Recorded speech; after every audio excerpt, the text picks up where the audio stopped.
This week on Government Matters. But I want to be able to tap into that community and get some of those ideas out there. It's a new era for the Department of Transportation. We detail their plan for data from connected vehicles, live intersections, and smart cities. Just because your data sits behind your firewall doesn't make it secure. A new path to cloud security might be found inside the box. Can government keep data safe and make it mobile all at the same time? Now we're ready to do sort of the full rollout and say, here we are, come and use us. GSA opens the floodgates for their acquisition gateway. It could revolutionize federal buying. A special ELC edition of Government Matters starts right now. From ABC 7 and News Channel 8, this is Government Matters. To our viewers around the world on the American Forces Network and here in the nation's capital, thanks for joining us. Government is the engine that runs this city. That's why Government Matters. Every week we'll bring you the top headlines in tech, security, and management. I'm your host, Morris Jones. In nearly every professional field, communication is critical. That's certainly true for federal IT. It takes government and industry working together to solve some of the nation's most complex issues. Each year, ACT-IAC's Executive Leadership Conference provides a venue for that mind meld. The goal is simple: improve government through IT. The historic buildings and tree-lined streets of colonial Williamsburg belie a decidedly high-tech exchange. Last weekend, this lodge and conference center hosted hundreds of top executives in federal IT. It's been one of the most phenomenal networking events that I've ever attended. I come every year. How could you miss the ELC? ELC offers the public and private sectors a chance to learn, debate, and plan for the future of government. Part of what I kind of take away from this is that most conferences you're doing knowledge push, and this conference really is knowledge share. Issues like cybersecurity are critical. Knowledge share helps federal IT pros think outside the box. What can we do completely different in the cyber area that could make a difference? We know we have to do punt, pass, and kick stuff. The word innovation also applies to the conference itself. ACT-IAC upped the ante this year, especially when it comes to collaboration. This year, there's a new engagement with more smaller sessions that really engage the audience, not just in learning, but in contributing solutions. Today, technology can open doors for public sector solutions worldwide.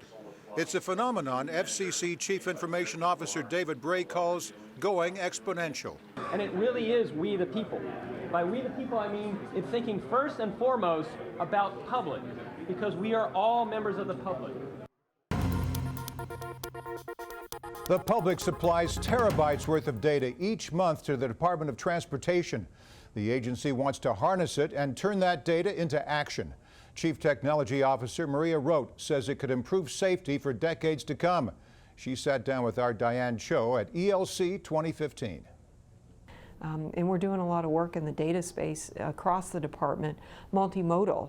When you look at federal railroads, or you look at transit or highways, and you look at all these silos of information of data that they may have, and how do you bring all that together to inform safety? So it's not just connected cities and data, but also across multiple modes of transportation, and bringing that together to really make safety decisions and really inform the public or whatever you might need to use the data for. And how do you prevent data overload in that situation?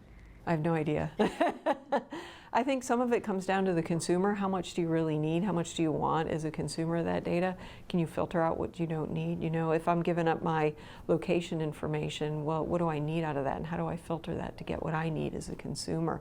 But on the other hand, industry, when you look at that amount of data that's coming in for research and planning and population, when you look at transportation beyond traffic, 2045 looks out 30 years.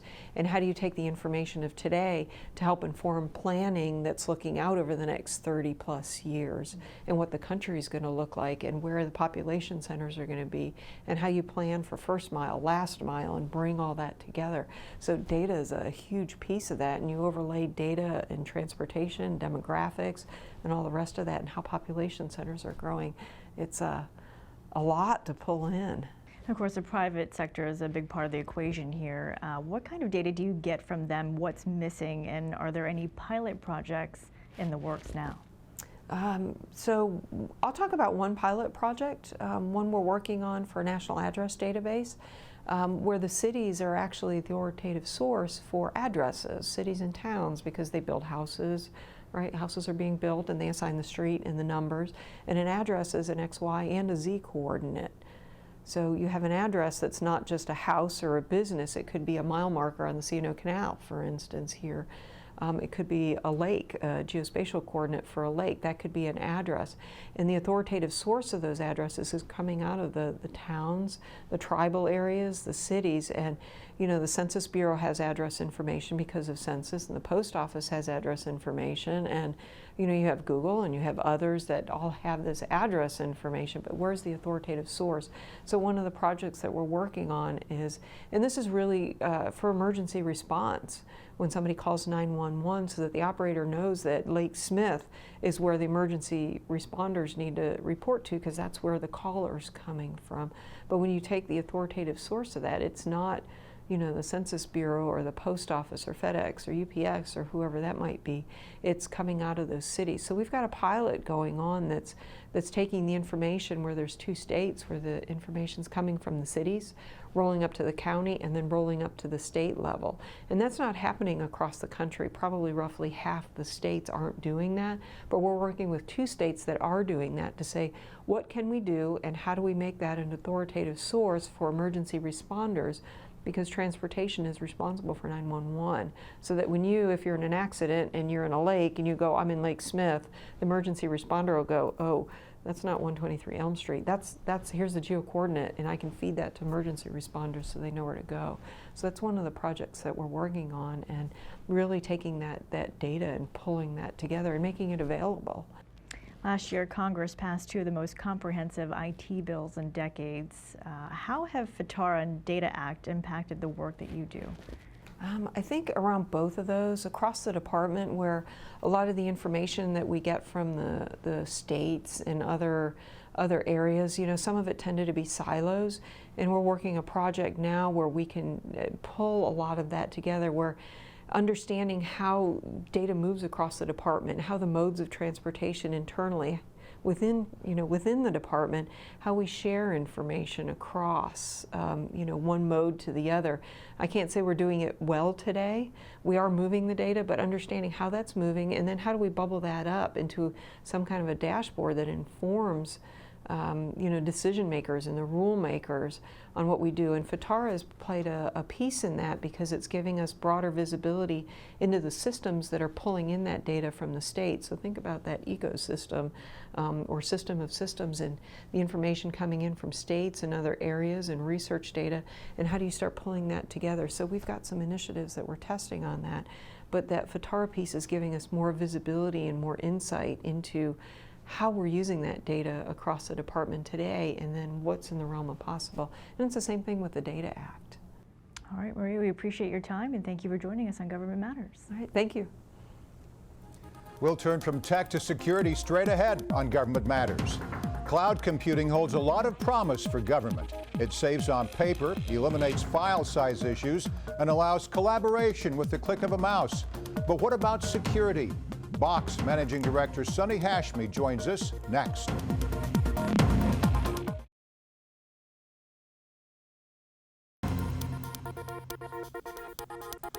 The cloud allows federal agencies to process data faster, store it more efficiently, and access it on demand. But historically, cloud adoption in government has proven difficult. Today, FedRAMP governs that process, and Silicon Valley wants to pitch in.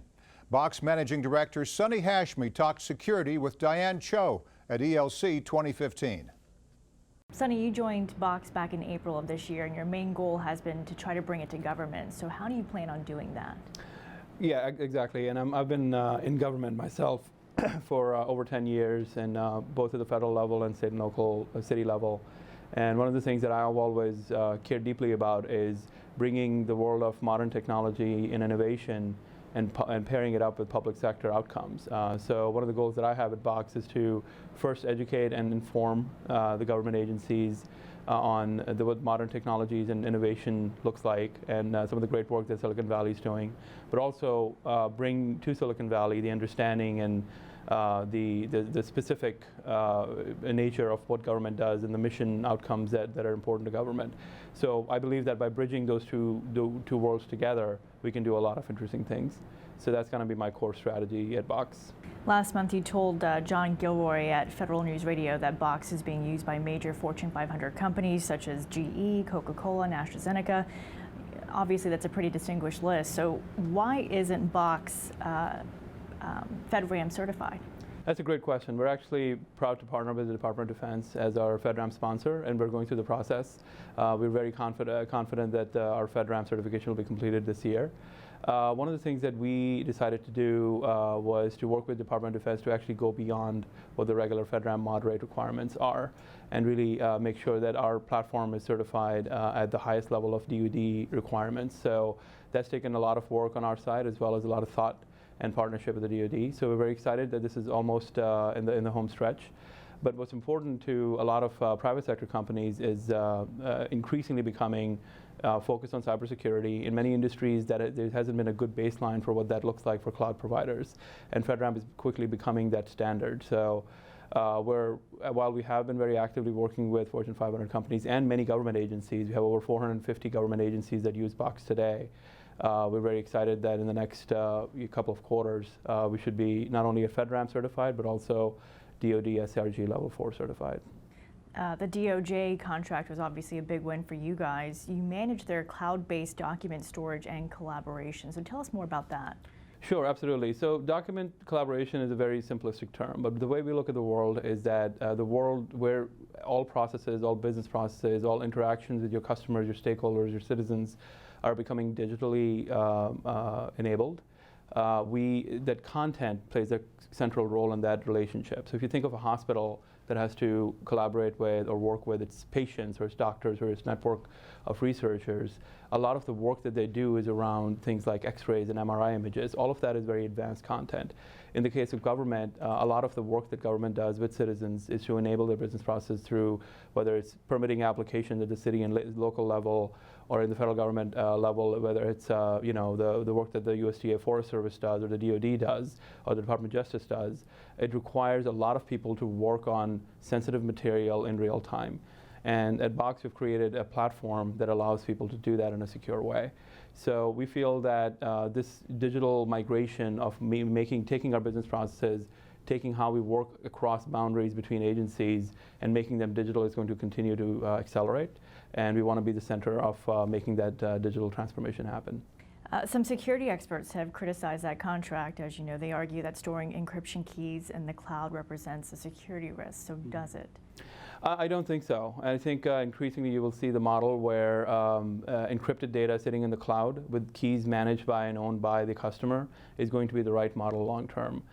Historically, encryption keys and managing those encryption keys is becoming an increasingly important aspect of how enterprises manage their data and information. And one of the things that we're doing at Box is to allow our customers, our government agencies that we're working with, direct control over those encryption keys as opposed to managing for them in Box. So we are the only cloud provider that is innovating in some ways that allows not only customers to manage their own encryption keys so that even Box employees don't have access to their data, but also giving them full fidelity of that capability. So it doesn't reduce their end user experience, it doesn't reduce their mobile use cases. They can get the full benefits of the cloud, of collaboration, of scale, of access from anywhere, but at the same time they have complete confidence that nobody except for that organization has access to their own data. Is it possible for cloud providers to ensure security and mobility simultaneously, or is that like oil and water? No, I think it's not, and it has to coexist, right? I mean, the world we're going in and the work modes that that employees want to work in require mobility, require access from anywhere, and increasingly will require connectivity from Internet of Things devices. It will require connectivity from their personally owned devices. That world is something that we have to design for. It's no longer okay to say that that is just not secure enough. What we have to do then is to build platforms that simultaneously provide you the control and security you need, while allowing your employees to work in these new mobile work modes. So that's exactly what we've been doing at Box. Not only can it be done, it is being done. And if you look at large organizations around the globe, they have to make sure their employees have the data that they need when they need it in a mobile setting. But at the same time, protecting that data and maintaining complete control over it. It is challenging, but I think the new models that are coming out in the new cloud stacks, the new cloud models, are actually designed from this ground up with both of those imperatives in mind. All right, Sonny, thank you for your time again, and thank you for joining us on Government Matters. Thank you, Joe. Appreciate it. Thanks for your time. We'll turn from security to management straight ahead on Government Matters. The General Services Administration is revamping how Uncle Sam approaches procurement through a new tool called the Acquisition Gateway. The woman building it joins us next.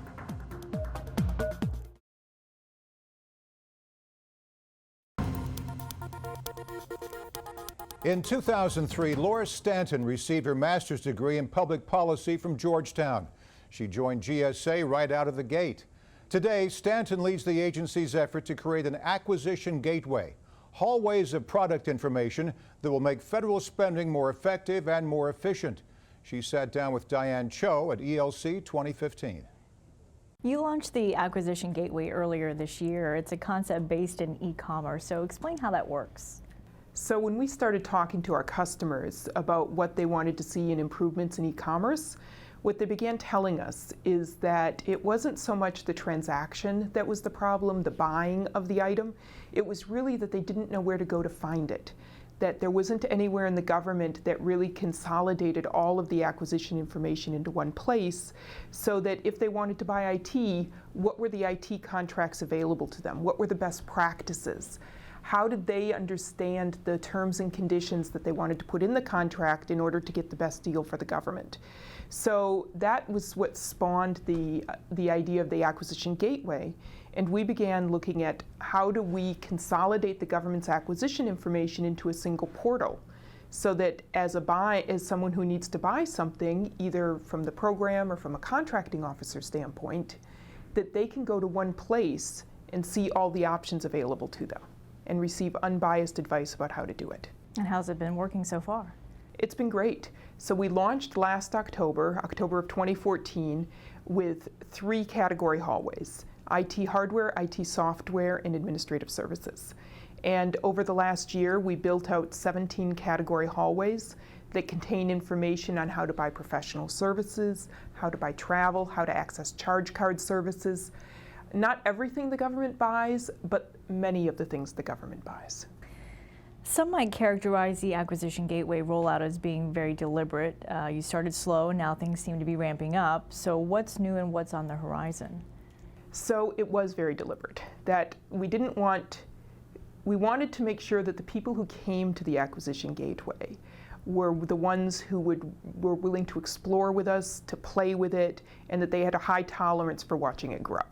So now that we actually have quite a bit of information in there, now we're ready to do sort of the full rollout and say, here we are, come and use us. What's on the horizon is not only putting in the information for people to download and absorb, but actually finding ways, building the decision support tools. The Gateway is designed to make contracting officers' jobs easier, but will it also let government rely on fewer contracting officers in the end? I don't believe that's actually the case. I think it not to make the contracting jobs easier, but it's to allow the contracting officers to focus on understanding their industries that they're purchasing in, and by taking what I mentioned earlier, taking away a lot of the legwork with acquisition, not eliminating it, but automating it, then lets the contracting officers understand their industries better and provide better information back to the program office to help the program office make the best decision. So we want to talk numbers for a moment here. How many people are actually using the Gateway, and are those numbers growing? The numbers are definitely growing. We started small, so we started really targeting growth in the last few months. And over that time, we have seen the numbers double. And we're planning on those numbers doubling again, and we have a target of reaching 12,000 users by the end of the calendar year 2016. The cost of labor appears to be one challenge to strategic sourcing government-wide. In September, the GAO office found, quote, that some GSA scheduled vendors set their rates as a ceiling and routinely discount prices for orders. In these cases, published schedule rates likely do not represent the lowest rates available. So how will the Gateway address this particular issue? So part of the gateway is a prices paid portal. So this is a multi-pronged issue that you just raised, and it's not one that's at all simple, even especially when it comes to IT services. One of the challenges is saying whether or not an IT project manager that is the company A has is identical to an IT project manager of company B. So there's even doing the apples to apples comparison of those rates. But what the gateway is going to do is, as we collect that data, it will start to expose the data transparency so that contracting officers know what the range is of information, what the pricing range is, and then they can actually begin to negotiate within that range. In music, you often hear about, how other artists influence someone else, but that's not often the case in federal IT. I'm curious as to what private or public sector models do you draw inspiration from for the gateway? Is it Amazon? Is it TurboTax? Any of those? TurboTax is a great example of a decision support tool. So when we talk about where do we want the gateway to be, that's one of the examples that we use. The other is actually the Apple's iOS platform, with the idea of multiple apps being generated by external developers that come together on the same platform. And so one of the visions for the gateway is that it's not only GSA building the tools and information that's on that gateway, but that we actually open up the collaboration for development across the government. So when we think about the model that we want to use, Apple is certainly part of it. All right, Laura, thank you again for your time, and thank you for joining us on Government Matters. Thank you. That's the latest from Washington. Thanks for watching our special coverage of the 2015 ACT-IAC Executive Leadership Conference. I'm Morris Jones. We know your week is filled with other matters. Save this half hour for us.